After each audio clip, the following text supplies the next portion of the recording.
Dès l'arrivée des chemins de fer en France, l'État a montré un intérêt à leur développement.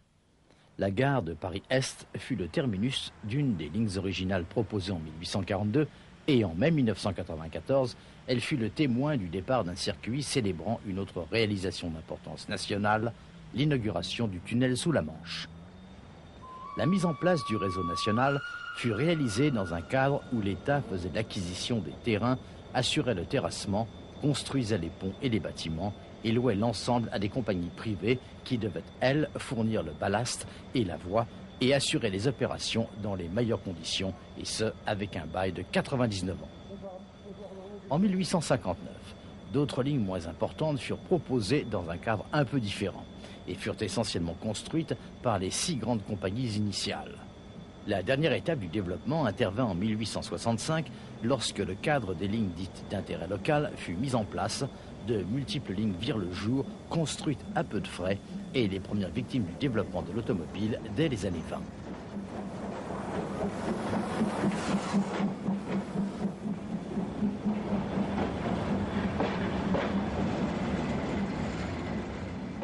Ici, la 140C-231 de l'Injecta rejoint la Pacific 231G 558 du PVC et continue sur Calais. Le lendemain matin, elles reprirent le chemin de la capitale et on les voit au départ de Calais-Maritime, une gare désormais déchue. Les participants au circuit avaient eu l'occasion de visiter le nouveau terminal du tunnel dont la mise en service signifiait la déchéance des gares de Calais et Boulogne-Maritime.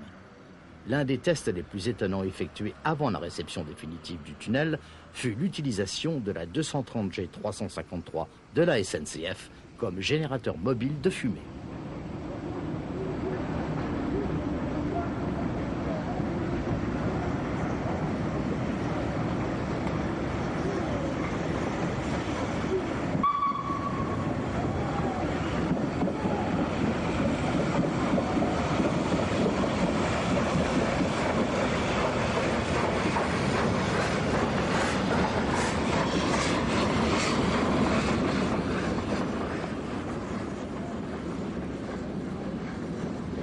À partir de Noyelles, les 2 machines se séparent. La Pacific Compound ex-État continuant vers Rouen rive droite, puis le dépôt de Sotteville, la machine de l'Injecta vers Paris. Dès les années 30, quelques-unes des compagnies originales se retrouvèrent au bord de la faillite et c'est l'État qui les prit en charge comme chemin de fer de l'État. La plupart des concessions à 99 ans devaient expirer dans les années 50, ce qui n'encourageait pas les investissements, pas plus d'ailleurs que le marasme économique de la période. Les grandes compagnies devinrent la SNCF en 1938 et 5 puis 6 régions furent créées, suivant approximativement le découpage des anciennes compagnies. C'est l'Est qui devient la région 1 et constitue donc un bon point de départ pour notre examen détaillé de la SNCF dans les années 60. Les services de banlieue furent souvent un motif d'électrification. Ces scènes furent prises sur le métro de Paris en 1968, peu de temps avant la première opération de renouvellement du matériel roulant, seulement une des composantes de la modernisation générale de l'ensemble. Sur l'Est, la vapeur avait déjà été largement éliminée de la banlieue de Paris en 1962, mais une ligne a survécu en vapeur jusqu'en 1969, dans l'attente de son intégration au nouveau RER. Il s'agit de la célèbre ligne de Paris-Bastille à Boissy-Saint-Léger d'environ 22 km, équipée de locomotives Tandem 131 TB qui circulaient bizarrement, cabine en avant. Ces machines réversibles avaient été transférées d'autres lignes de l'Est, remplaçant les 131 TB originales, nom de la ligne non réversible. Ces scènes furent filmées à Vincennes, à proximité du dépôt de Nogent, dernier dépôt vapeur de l'Est en région parisienne. La ligne fut intégrée de la ligne B Est-Ouest du RER, mais la portion entre Paris-Bastille et Vincennes fut complètement abandonnée. Sur la ligne principale de l'Est, les express Paris-Bâle étaient encore en partie assurés à la vapeur entre Mulhouse et Chaumont par les superbes 241 P. À Belfort, une P a été coupée de son train pour aller chercher les 2 voitures en provenance de Delle à la frontière suisse, à une vingtaine de kilomètres de là. La section de 50 km que la Mountain vient de franchir devait être électrifiée en 25 kV dans le plan d'électrification Mulhouse-Dole destiné à accélérer le trafic entre l'Europe centrale et l'Est de la France et à permettre un parcours électrifié de Paris à Bâle via Dijon. 20 locomotives électriques étaient supposées remplacer 52 locomotives à vapeur.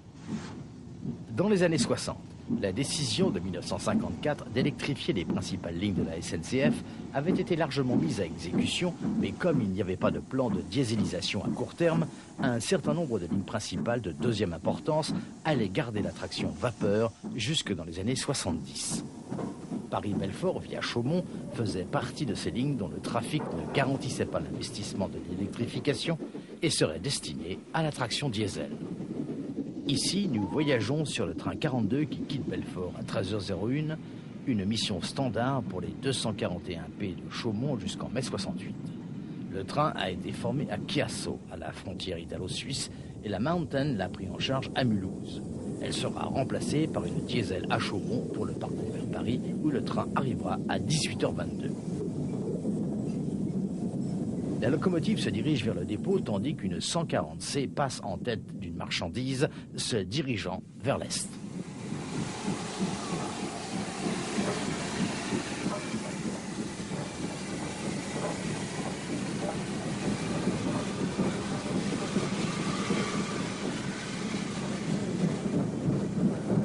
Les deux principaux rapides de jour entre Chaumont et Mulhouse étaient assurés à la vapeur. Une autre 241P vient se mettre en tête, le train 45 quitte la gare et un autre jour, on voit le même train passer devant le dépôt. À cette époque, il n'était pas rare de voir aussi les trains 43 et 44 assurés par une vapeur.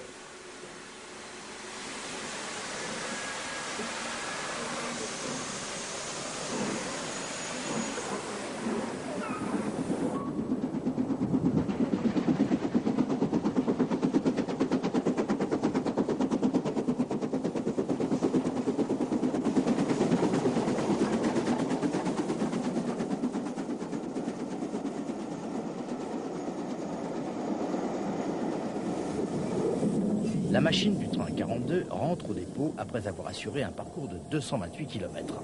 Pour les amateurs, c'était assez pratique, car les trains 42 et 45 passaient à Chaumont à 20 minutes d'intervalle. Au dépôt, on voit des 241A délabrés et parmi les Mountain, quelques Mikado. Ces 141P étaient le fin du fin avant l'arrivée des 241P. Les machines de la CFTA, successeur de la Société Générale des Chemins de Fer Économiques, apporte une note contrastée. 14 130B Est, datant de la fin du 19e siècle, étaient alors utilisés sur les lignes rayonnant autour de Gray, au sud-est de Chaumont, où la société est basée. Et ces machines, qui furent construites comme des 030, furent les dernières 130 en service en France. Elles furent remplacées par des machines plus modernes, surtout des 140C, datant de la Première Guerre et dont beaucoup avaient été construites en Grande-Bretagne. En mai 72, la 140C 38 assure une marchandise de Troyes à Châtillon-sur-Seine et plus tard dans la même journée, elle assure la traction du train 2539 dans la même direction. Cette locomotive, en activité jusqu'en juillet 1975, a assuré le dernier train commercial en traction vapeur en France.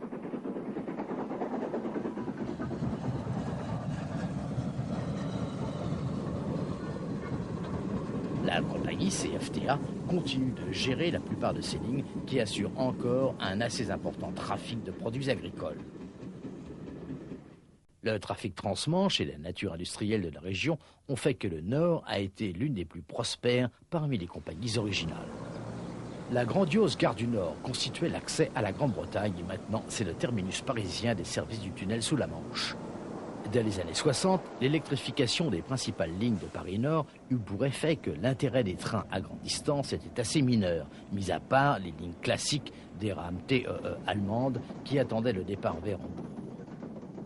Le dépôt de Joucherolles, situé à environ 5 km du terminus Paris-Nord qui fournissait les 141 TC, des machines uniques qui assuraient le service de banlieue vapeur le plus moderne du monde.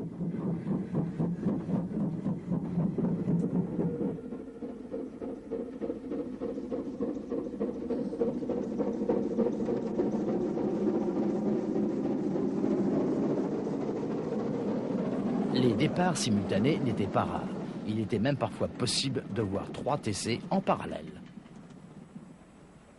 Ce type de service aurait dû être un bon candidat à l'électrification, mais la distribution Cossin des machines conçues pour assurer un démarrage rapide et l'utilisation de rames réversibles Talbot ou Nord rendaient difficile l'amélioration du service. 72 TC ont été construites à partir de 1932. Les 2 lignes vers Persan-Beaumont, les lignes Nord vers Pontoise et toutes les lignes vers Hermont-Aubonne ont ainsi été équipées. Voici la première station, Saint-Denis. Une autre unité va chercher sa rame, les machines étant toujours disposées du côté province afin d'éviter de remplir le hall de fumée. Hermont-Aubonne était au confluent de 5 lignes, y compris une liaison avec la région ouest vers Argenteuil. Un train Paris-Nord Persan-Beaumont via Valmondois passe à toute vitesse. Les poteaux de l'électrification sont déjà en place. La mise sous tension se fera par étapes, l'électrification Pontoise-Creil assurant la liaison entre les systèmes 25 kV des régions nord et ouest. Une autre TC approche de Valmondois où la ligne de Pontoise rejoint la précédente. Elle est suivie par un autre train vers Paris.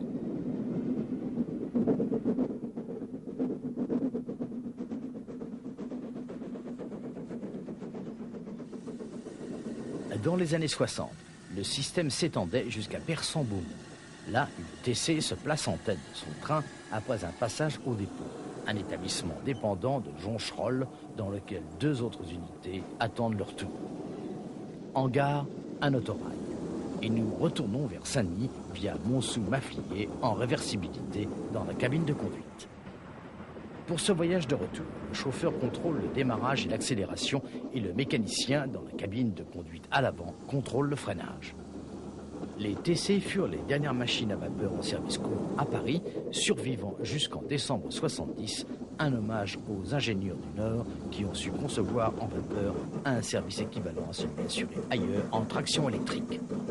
C'est la fin de la vapeur à Paris. Mais est-ce une raison pour boire ? Les services de banlieue vers Creil furent électrifiés dès 1959 dans le cadre de l'électrification Paris-Amiens. C'est à Amiens que les trains Paris-Calais ou Paris-Boulogne passaient à la traction vapeur. Le dépôt de Longo est situé à environ 5 km au sud d'Amiens, à la jonction des lignes Paris-Lille et Paris-Boulogne par Amiens. Une 231K fait des manœuvres au dépôt avant qu'une autre Pacifique, une G, ne se mette en tête de son train en gare d'Amiens en 1967.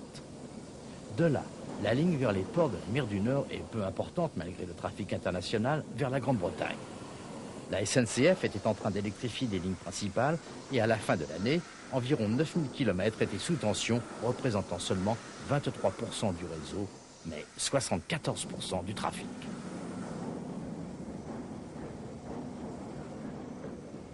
Une 141R arrive. Comme la SNCF insistait sur les travaux d'électrification, les lignes à dieselisé connurent un été indien de la vapeur et restant un des derniers bastions de la vapeur en ce qui concerne les services voyageurs de grandes lignes, avec même des Pacifiques, la ligne est devenue en quelque sorte la Mecque des amateurs. Là, c'est la G qui démarre.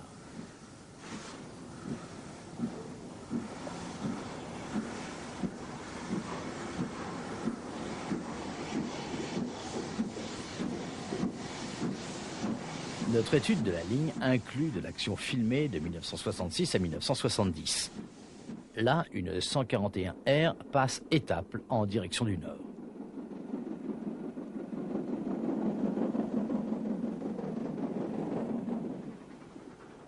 Juste au sud de la gare, une autre R traverse la Canche en route vers Amiens.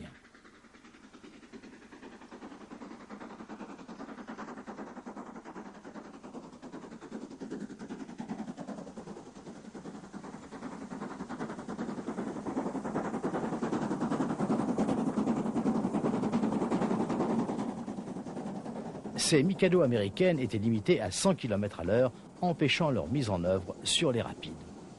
Une autre unité passe la courbe au fort d'Evere à Étaples et se prépare à s'arrêter avec un train pour Boulogne. Ces R devaient devenir la dernière série de machines à vapeur en service sur la SNCF.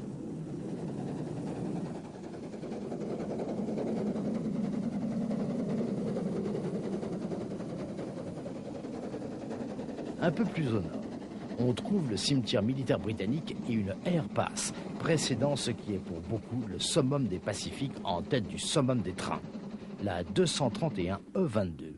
Chapelon en tête de la Flèche d'Or, le train 82. Les premières E furent reconstruites sur la base de machines PO Midi et 28 machines supplémentaires furent construites à partir de 1936 pour le Nord. Des E ont assuré les trains les plus rapides du Nord jusqu'en 1967, date à laquelle elles furent remplacées par des machines ex-PLM, moins puissantes mais moins complexes. Cette K de la région sud-est a été l'engin de traction type des trains rapides du Nord jusqu'à la dieselisation en 1969. Vers la fin, certains horaires furent assouplis pour permettre la mise en œuvre des R et la flotte de Pacifique fut réduite à 8. Ici, une R grimpe la rampe de 7,5 pour 1000 près de Damme, mais une autre R arrive au sommet depuis le nord.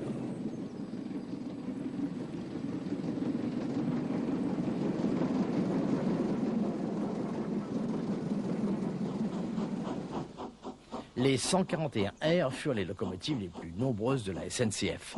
C'étaient des machines conçues pour tous les services sur toutes les régions et leur qualité de robustesse, la facilité de leur maintenance a fait que la série est devenue le standard de la SNCF dans les dernières années de la vapeur.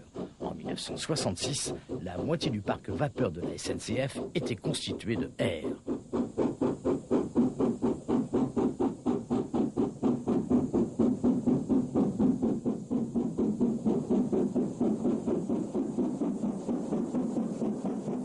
Les roues à rayons sur tous les essieux identifient cette unité comme une des 700 premières livrées.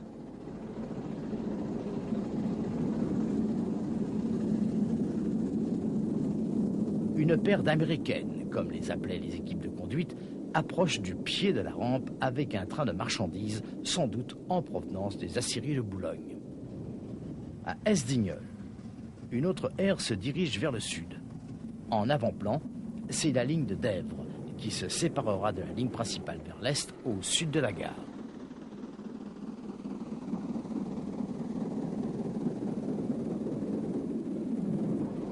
Sur cette ligne assez peu fréquentée, les trains partaient de Boulogneville et ici on voit le train de 18h26 assuré par une autre aire. Le retour était assuré le matin par 2 trains. La dernière gare avant Boulogne est Pont-de-Brique, où une Pacifique ex-PLM assure le train 84 qui double la Flèche d'Or et part à 14h24, soit 10 minutes après le train 82, la vraie Flèche d'Or. Les 2 trains étaient alors assurés par des Pacifiques du dépôt de Calais. Le train 19, la Flèche d'Or de 12h30, en provenance de Paris, passe Outreau.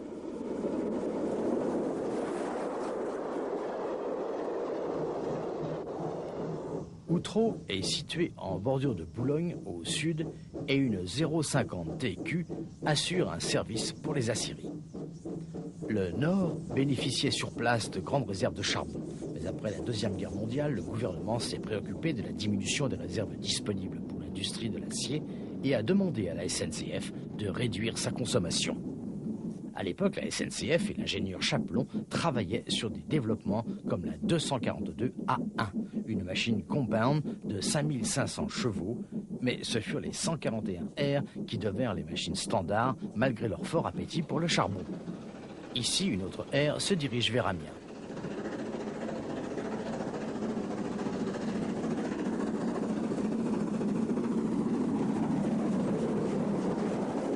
Juste au nord d'Outreau, la ligne vers Boulogne-Maritime se dirige vers la gauche.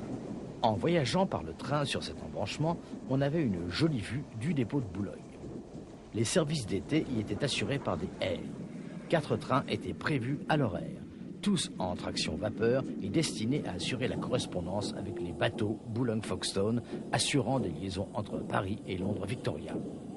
Le train 24 quittait Boulogne-Maritime à 13h21, mais la plupart de ses passagers avaient quitté Victoria à 9h. Comme ici, l'embranchement voyait donc fréquemment des trains. Les trains impairs avaient quitté Paris-Nord à 10h45 et 13h40, tandis que le deuxième train pair était le train 28 qui partait pour Paris à 15h30. La 141R357 était l'une des 700 premières machines, celle-ci livrée par ALCO. Leur conception suivait les habitudes américaines avec diverses modifications pour s'adapter au service SNCF. En tout, c'est 1340 unités qui furent construites. Là, c'est une unité provenant d'une livraison plus tardive qui quitte le terminus. Des différences mineures sont visibles. Certaines machines américaines et toutes les canadiennes disposaient de roues Boxpock, de boîtes à rouleaux et d'un échappement Killshap. Les 140R, construites au Canada, étaient à l'origine toutes chauffées au fioul, mais plusieurs furent transformées pour le charbon avec un stocker, selon les préférences du Nord.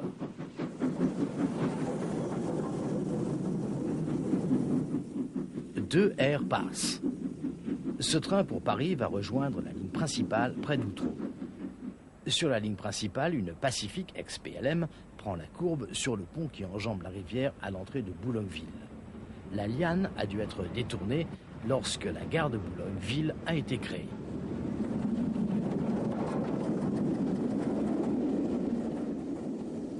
Une autre car arrive de Paris et entre dans la nouvelle gare ouverte en 1966 qui a eu pour résultat la fermeture de la gare-ville originale, mal placée, et le déclassement de Tinguiry assez exigu. La plupart des trains de grande ligne s'arrêtaient afin d'éviter la gare-ville originale. Une autre K, ou peut-être une G, les deux types étant virtuellement identiques, assure la Flèche d'Or Pair. Ces Pacifiques étaient des reconstructions assez sommaires de machines anciennes. Les C sont devenus les D et les G, les K. Les H furent les Pacifiques PLM les plus puissantes, mais seulement 30 unités furent construites, manque d'argent.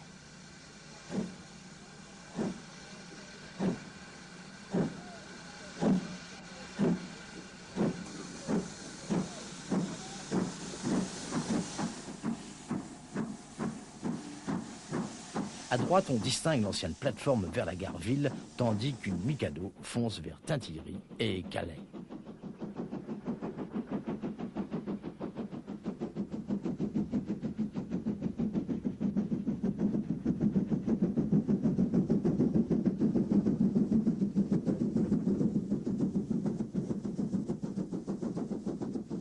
On remarque du vieux matériel ex-PLM à 3 essieux reconstruits.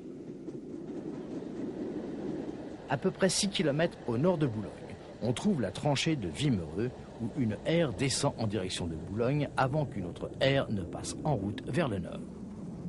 Vers Calais, la ligne pénètre à l'intérieur des terres, à travers les collines de Cray, avant d'attaquer la célèbre rampe de Caffier à 8 pour 1000.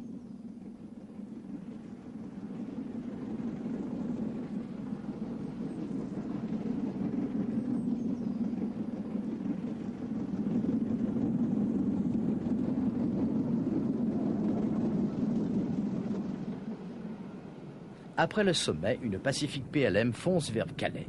Même dans les années 60, la ligne Amiens-Boulogne-Calais n'était candidate à l'électrification que dans le cas où le tunnel sous la Manche viendrait à être réalisé.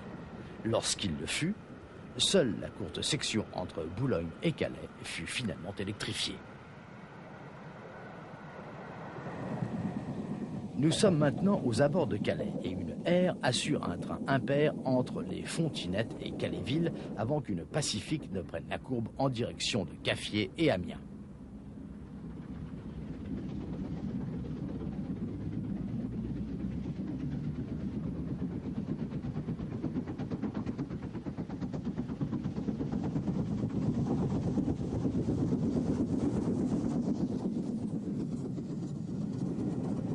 Le dernier refuge des Pacifiques sur la SNCF fut Calais.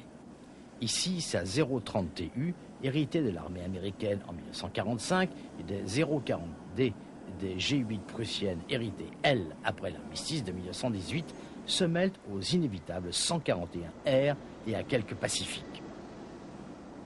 Même après la mise hors service des Pacifiques en 1969, le dépôt de Calais restera vapeur en totalité.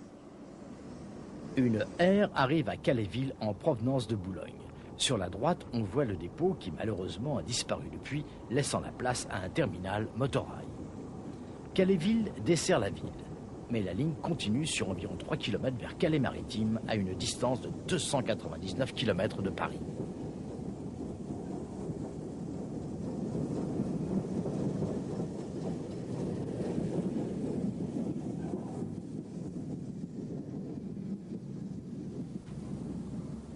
À Calais-Maritime, une aire quitte le dépôt.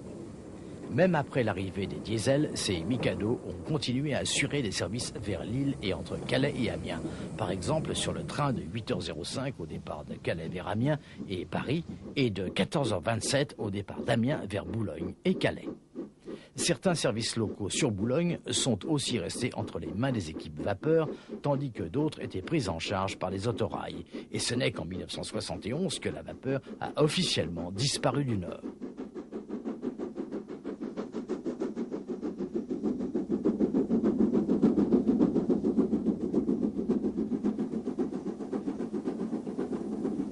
Une 231G se met en tête du train 82, la Flèche d'Or, et prend le départ.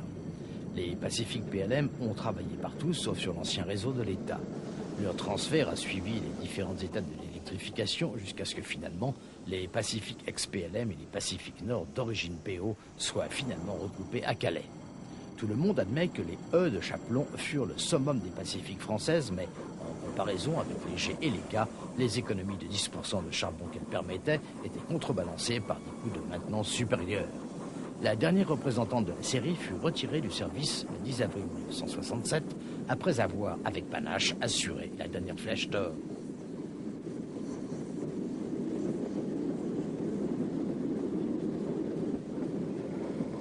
En contraste, une 050 TQ manœuvre des voitures vides. Calais changera radicalement avec la mise en œuvre des services du tunnel sous la Manche. Cette gare fermera alors que la ville elle-même perdra son rôle ferroviaire, les voyageurs débarquant au terminal de Coquelles, à l'écart de la ville, ou bien continuant vers Paris ou Bruxelles et au-delà par le réseau à grande vitesse. Le 11 janvier 1969, l'ère de la vapeur sur les express internationaux entre Amiens et Calais se terminait officiellement. Ici, la 231K82 approche de Calais-Maritime en tête de son dernier train officiel, la Flèche d'Or Impair. Une courte cérémonie se déroula, puis la K fut tournée et garée à côté des 4 autres Pacifiques restantes. Les couplages de direct furent mis en service pour remplacer les Pacifiques, puis dès juin, les voitures Pullman furent retirées du service. La Flèche d'Or n'était plus un train de luxe. La vapeur sur le Nord appartenait entièrement au R. Une R approche des Fontinettes avec un train en provenance de Lille. Passant le dépôt de Lille, on observe une 242 TA. Ces locomotives furent transférées des régions 5 et 6 pour pallier un manque de machines de banlieue consécutif à la guerre.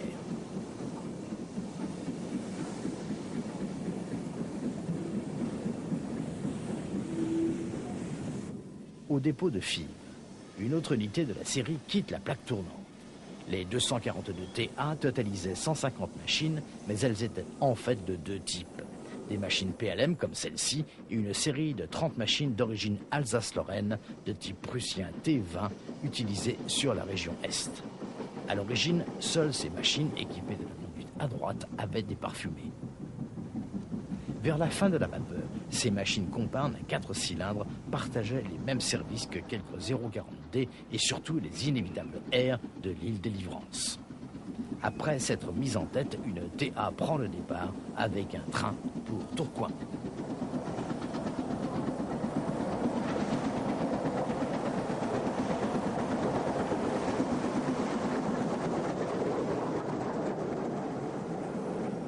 Les services locaux vers Bézieux, Orchy, via Ascq, ceux de la ligne de ceinture de Lille par Seclin et Donsinguin, et les express de Paris entre Tourcoing et Lille étaient alors assurés en vapeur. C'étaient des électriques qui assuraient Paris. Ici, une 040D prend le départ.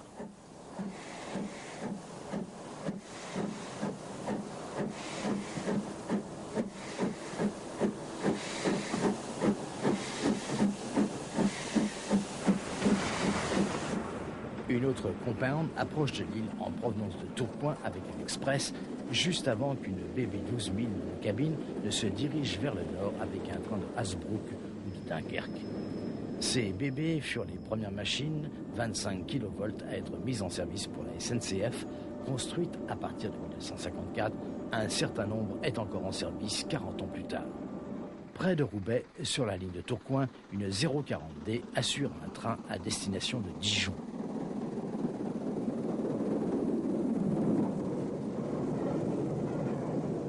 La première voiture est un des prototypes de 1946 pour les séries DEV. Ce train LD sera ensuite assuré en électrique de Lille à Tergnier, puis en vapeur de Tergnier à Reims et enfin en diesel de Reims à Dijon. Une TA se dirige vers Lille.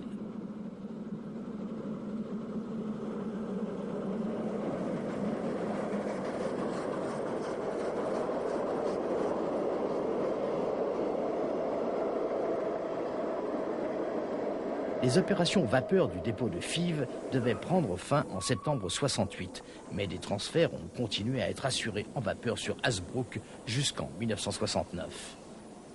Notre vue finale sur le nord se situe à Tourcoing, sur la frontière belge, alors que la 242 TA-76 quitte son train en provenance de Lille. Quel contraste lorsqu'on passe du nord prospère à la région ouest. La région ouest reprend les lignes de l'ancien réseau de l'État vers la côte atlantique. À Paris-Montparnasse, une 141P prend le départ haut le pied. Le terminus original a été ouvert en 1840, mais des années de développement anarchique a conduit à la construction du nouveau terminus dans les années 60.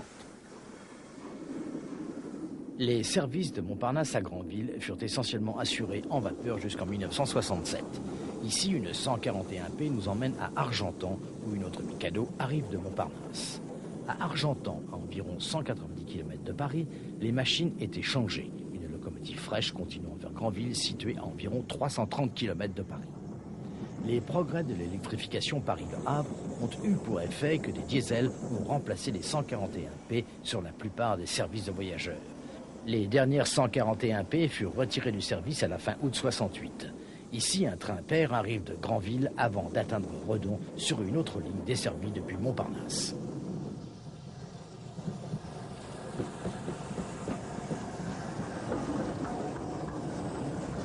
Une 241P arrive sur un train pair en provenance de Quimper avant qu'une autre Mountain ne quitte Nantes pour le Mans. Les 35 241P furent commandés en 1945 sur le budget libéré par l'annulation des 40 dernières 141P. Une paire de Air Fuel arrive en gare de Nantes en provenance du dépôt de Blottereau, situé à proximité vers l'est. Ces scènes ont été enregistrées à l'été 1966, au moment où la région ouest avait la plus grande flotte de machines à vapeur avec plus de 600 unités. Une 231D arrive en tête d'un train impair, probablement de Tours. Ces pacifiques États ont constitué la cavalerie rapide de la région jusqu'à ce que des Mountains soient transférés de Nantes et du Mans. À la fin 66, c'était des 241P locales qui assuraient la quasi-totalité des trains sur les 185 km de ligne jusqu'au Mans. Des diesels étaient utilisés pour les services les plus rapides. Une Mountain part au dépôt pour l'entretien. Dans leurs dernières années, les Pacifiques étaient surtout mis en œuvre à l'ouest de Nantes vers le Croisic et Saint-Nazaire, bien que les tournées Tours-Vierzon et Tours, comme ici, appartiennent encore à leur programme.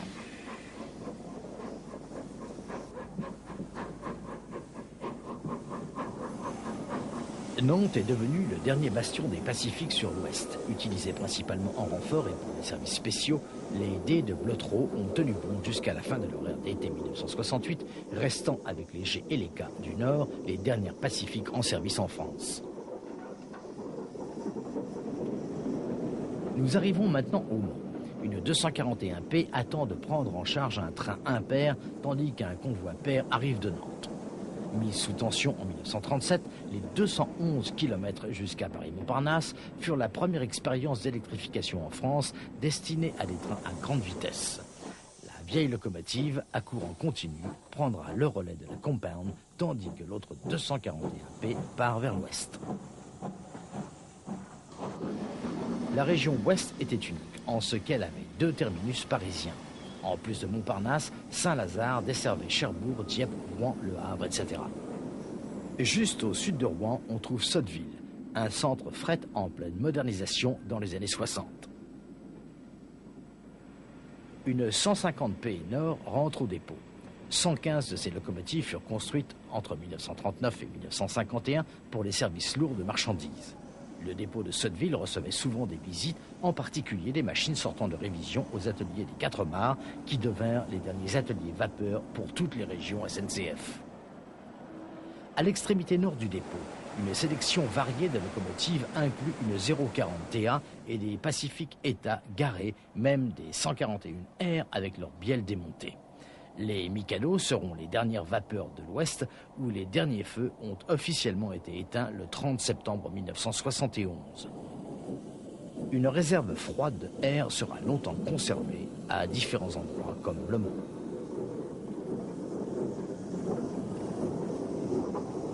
Une 140C manœuvre des Pacifiques.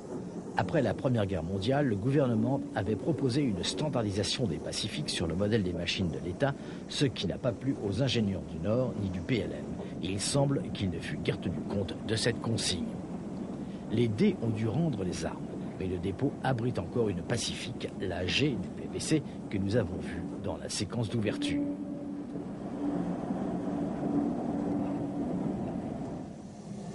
Dans le triage, maintenant électrifié, une autre 140C en tête d'un train d'électrification. Nous prenons un Autorial X2800 pour le court trajet vers la gare de Rouen-Rive-Droite et nous passons à côté de l'ancien dépôt nord rempli de Pacifiques garés.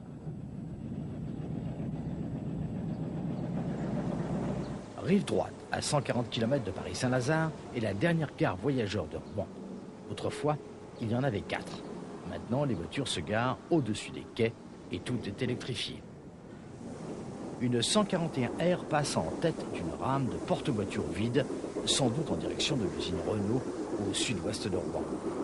Rive-Droite est située entre deux tunnels qui ont retardé l'électrification de la ligne du Havre, car semble-t-il, l'ingénieur responsable de la construction, Joseph Locke, n'avait pas été très généreux avec le gabarit. Cette 67 000 est sans doute en tête d'un train pour Dieppe. En traversant Dieppe, nous continuons vers la gare maritime pour effectuer la jonction avec le bateau de New Haven. La machine du train est une 68 000. Tout comme Amiens-Calais, cette ligne n'a pas justifié l'électrification.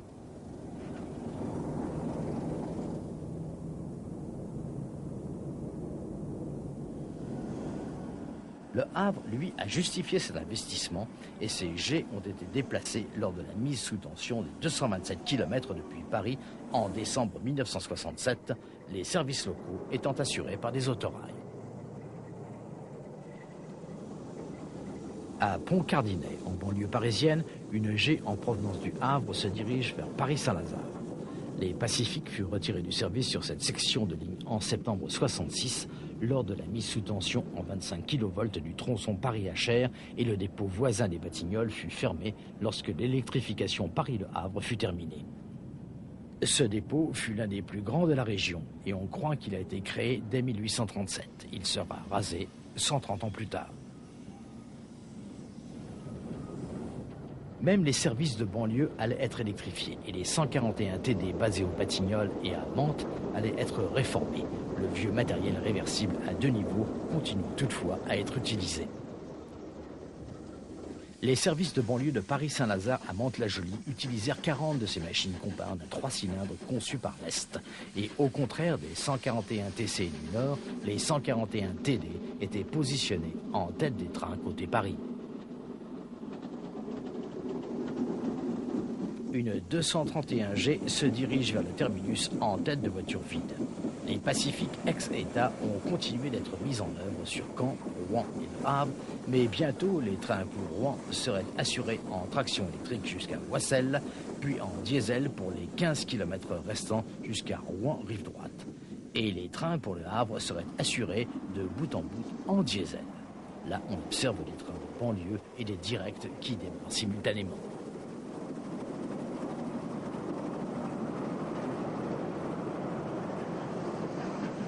Le système de l'État était dans le rouge, mais dès 1928, le renouveau est intervenu sous l'impulsion de Raoul Dautry.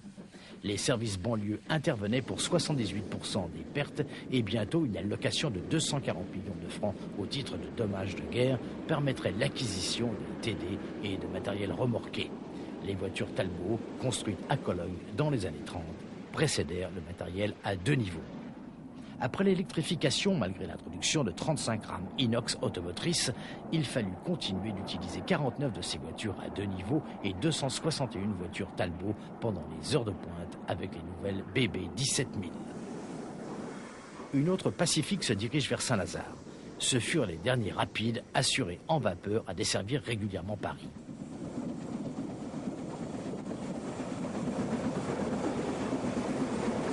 Maintenant, de l'ouest au sud-ouest, pour une visite des lignes de la région 4. Le sud-ouest relie Paris avec la frontière espagnole, et pour cela traverse le massif central par Clermont-Ferrand, aux confins du territoire du sud-est. Nous avons commencé notre voyage à Clermont-Ferrand, et après s'être dirigés vers le nord sur la ligne principale PLM, nous l'avons quitté à Ganay pour pouvoir jouir du beau spectacle de la ligne Lyon-Limoges-Bordeaux, ici à La Pérouse et Commentry. La rotonde de La Pérouse, abandonnée, est un signe de la modernisation des services de voyageurs locaux. Le but de ce parcours était d'atteindre Montluçon, un des derniers bastions vapeur du sud-ouest, mais en consultant son checks, Mike Dreves s'est malheureusement aperçu que le seul moyen d'atteindre Montluçon était de prendre un autorail pour Ganay ou Commentry et de changer pour un autre autorail, lui en première classe seulement. Le train MB Genève-Bordeaux arrive en gare de Commentry. Il s'agit de l'X 2700 dessiné par Paul Arzins et construit à partir de 1953. Le voyage dans ces RGP2 était malheureusement un privilège coûteux. Le parcours de 10 km pour Montluçon coûtant à l'époque 21 francs, ce qui était simplement exorbitant.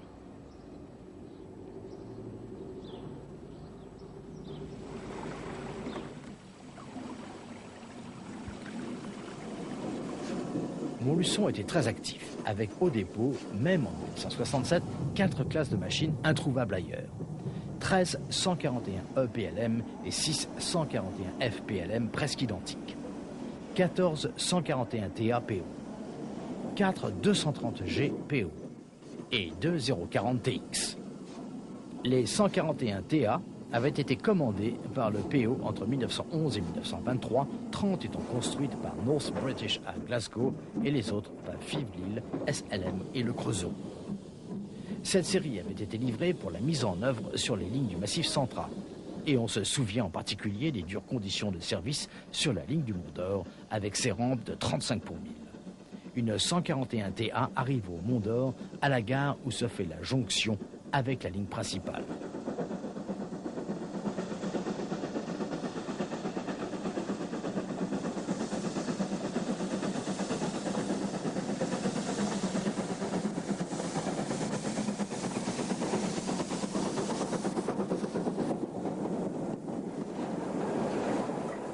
À l'arrivée à l'accueil, des voitures sont ajoutées à l'arrière du train Clermont-Ferrand-Bordeaux. L'autre train célèbre est le Thermal Express, dont les voitures directes pour Paris-Austerlitz continuaient via Clermont-Ferrand, Saint-Quaise, Vierzon et Orléans. Ensuite, nous continuons sur cette difficile transversale vers Bordeaux, derrière une diesel, en laissant la ligne du Mont d'Or sur notre gauche. La ligne du Mont d'Or fut proposée pour la fermeture dans les années 60, à une époque où la SNCF voulait liquider environ 10 000 km de lignes voyageurs. Mais en fait, elle a réussi à survivre. Un peu d'activité en traversant Aigurande, avec 2 types de 141, puis l'arrivée à Ussel, terme de notre voyage vers l'ouest. Des diesels manœuvrent tandis que les 141 TA se reposent au dépôt.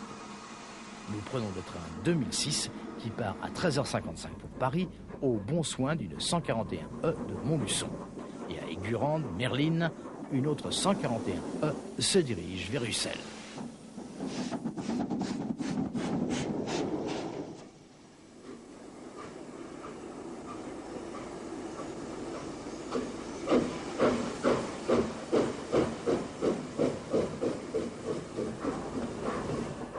Les trains pour Paris qui partaient vers le nord étaient souvent équipés de voitures supplémentaires en provenance du Mont d'Or, attelées à La Caille, à 22 km de là. Inversement, les voitures pour le Mont d'Or y étaient dételées des trains se dirigeant vers le sud. Il s'agit là de la ligne la plus directe pour la traversée du Massif central. Le dépôt de Montluçon est aperçu alors que l'on arrive d'Ussel. Notre machine se dirige vers le dépôt, tandis qu'une R prend le départ avec le train 2006. À Vierzon, la R est remplacée par une machine électrique pour le reste du parcours vers Paris-Austerlitz. À la mi-67, le dépôt de Vierzon avait un parc de 36 de ces Mikados américaines. Les 198 km jusqu'à Paris ont été électrifiés en 1936 en 1500 volts continus. Une 230G nous croise en tête de marchandises.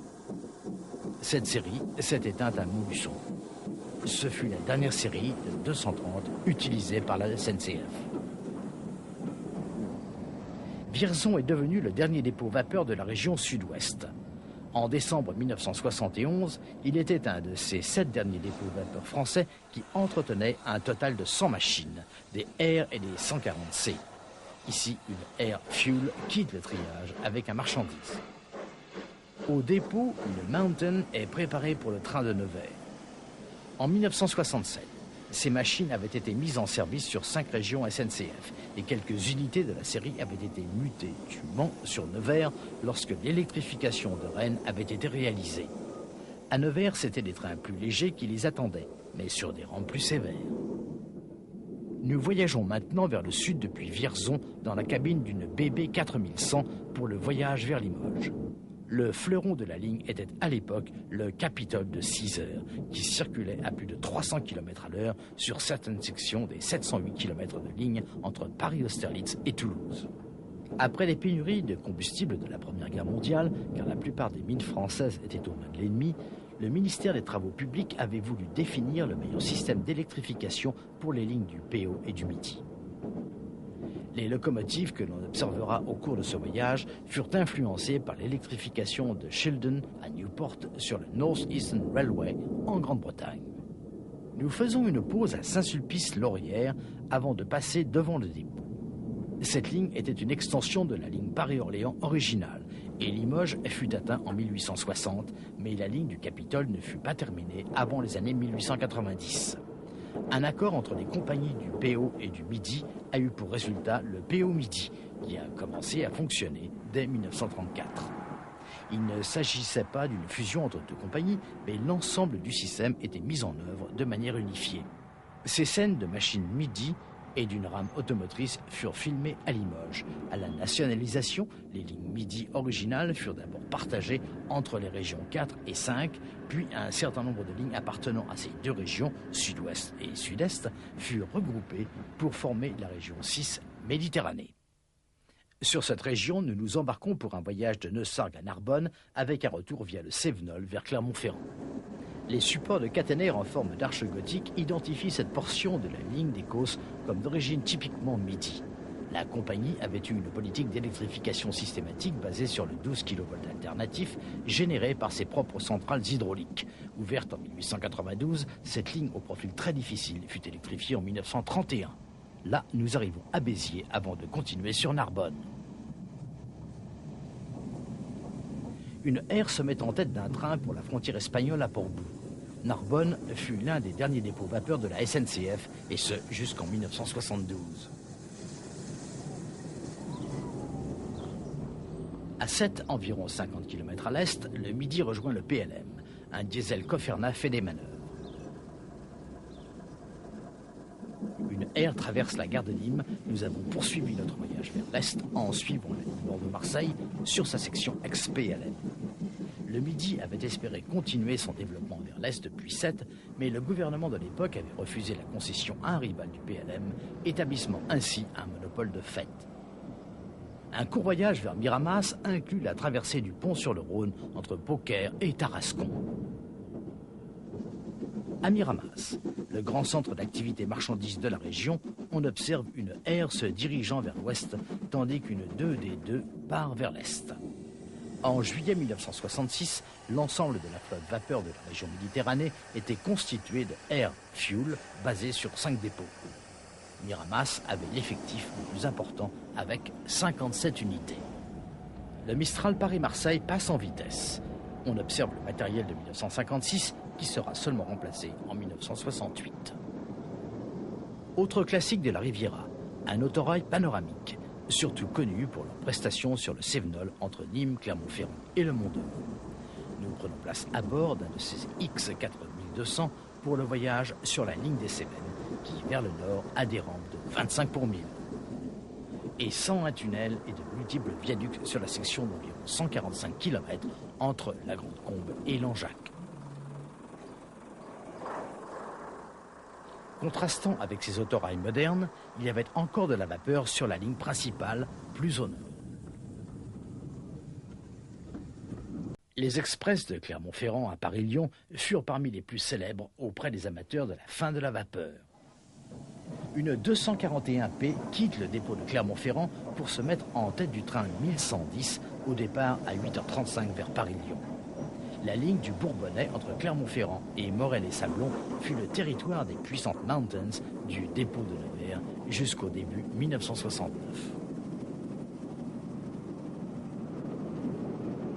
Nous approchons maintenant de Vichy.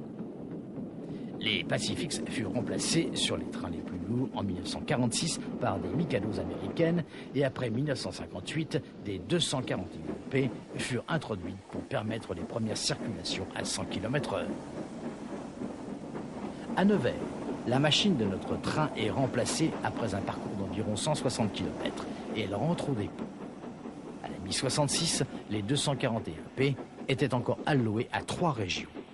L'Est en mettait en œuvre 8 depuis le dépôt de Chaumont, l'Ouest 15 au Mans, et il y en avait 11 à Nevers sur ces trains, ainsi que sur des trains de Vierzon, jusqu'à la dieselisation complète de cette ligne au printemps 1968. Plus de 100 Airfuel étaient aussi alloués au dépôt de Nevers, et c'est l'une d'entre elles qui apparaît pour prendre en charge le train 1110.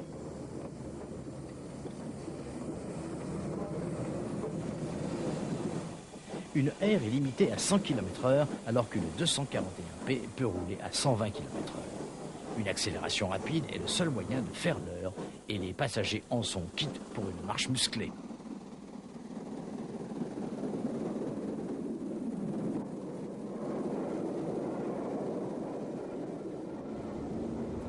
À Nevers, une X 2720 de première classe arrive de Paris.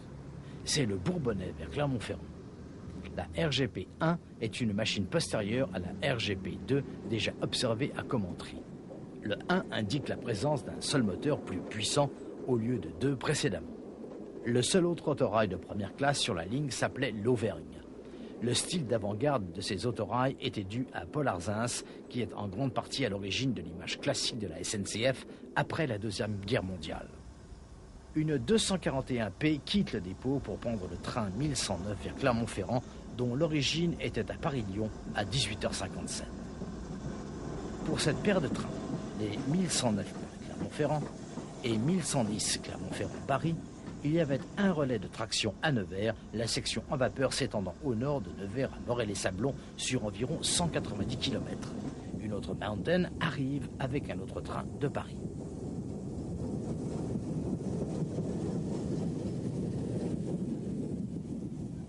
Au total, il y avait encore 350 km de ligne avec de la traction vapeur, mais seulement sur quelques trains. Dès le début de 1966, les BB 67000 diesel électriques de Clermont-Ferrand allaient assurer une partie des services voyageurs. La ligne suit en parallèle celle de Dijon et Lyon et par conséquent, elle ne fut pas proposée pour l'électrification. C'est la mise en œuvre de vapeur sur les express qui a causé le transfert d'un nombre croissant de 241P vers cette zone au fur et à mesure que l'électrification les retirait du service actif ailleurs. Ici, une machine de Morel-et-Sablons rentre au dépôt. En janvier 1969, alors que les dernières Pacifiques étaient éteintes sur le nord, 3 241P furent déclarés en excédent à Nevers et l'introduction de CC 72000 diesel électriques sur le train Bourbonnais mettait un terme au service régulier de ces vapeurs depuis Nevers. Cette machine, la 241P7, allait devenir la dernière de la série sur le sud-est, gardée seulement pour des services spéciaux parmi les inévitables airs qui continuaient à assurer des marchandises dans la région.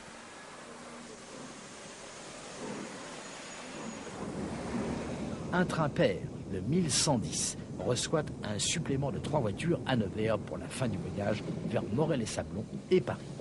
C'est une opération quotidienne à l'exception des samedis.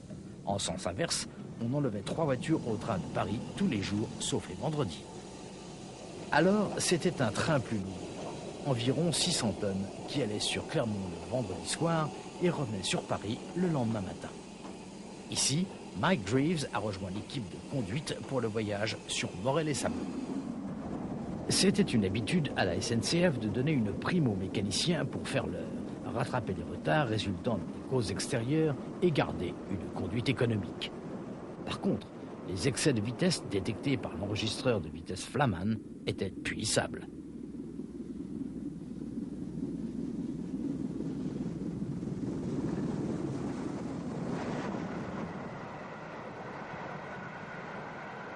Le 1100 traverse à toute vitesse une halte. Le Flaman est visible à côté du chauffeur. Dans les dernières années, les machines furent banalisées, mais l'affectation d'une machine à une équipe de conduite a survécu jusque dans les années 60. En arrivant à Morel-et-Sablons, on remarque sur la gauche la curieuse remise à 2 voies dont une seule est électrifiée. À partir d'ici, c'est une électrique qui va prendre notre train en charge. Nous nous séparons de notre équipe de conduite.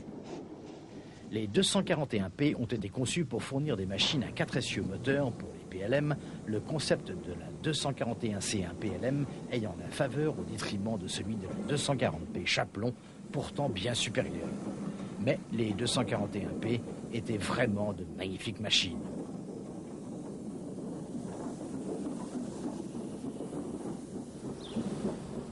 Morel-et-Sablons est situé à 68 km de Paris-Lyon dans un triangle. À l'est de la gare, on trouve la ligne principale Paris-Dijon-Lyon et une 2D2 passe sur un marchandise se dirigeant vers le nord. Contrastant avec la ligne impériale qui relie les 3 plus grandes villes de France, la R 1275 arrive de Nevers en tête de marchandises aussi vers le nord. Le besoin pour les trains de marchandises nord-sud d'éviter la ligne principale PLM était une des raisons d'être de la ligne de Nevers non électrifiée et la raison du haut niveau d'activité vapeur à Morel-et-Sablons. Au dépôt, une 241P et une R attendent leurs prochaines affectations. À Saint-Germain-des-Fossés, 290 km au sud, la 241P6 arrive sur un train pour Clermont-Ferrand et de là, nous quittons la ligne principale pour aller vers Saint-Étienne et Lyon, une importante artère nord-sud pour les marchandises. À Saint-Étienne, c'est une paire de Mikados américaines qui arrive du nord.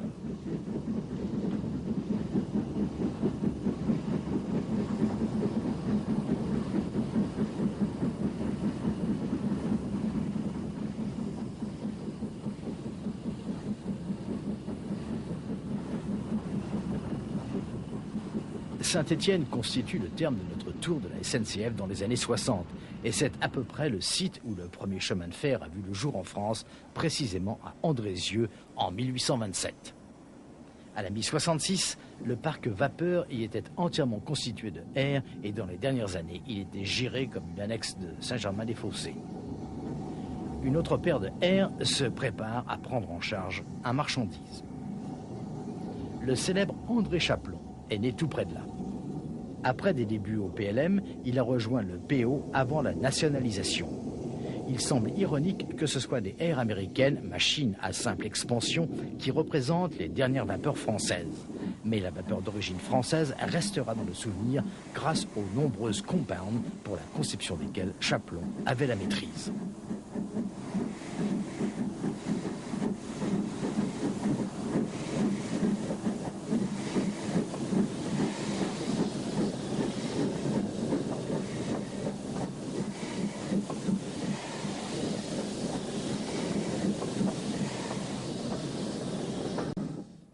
Depuis la fin de la vapeur au milieu des années 70, la SNCF a continué son programme d'électrification et son grand succès est le TGV, le train à grande vitesse.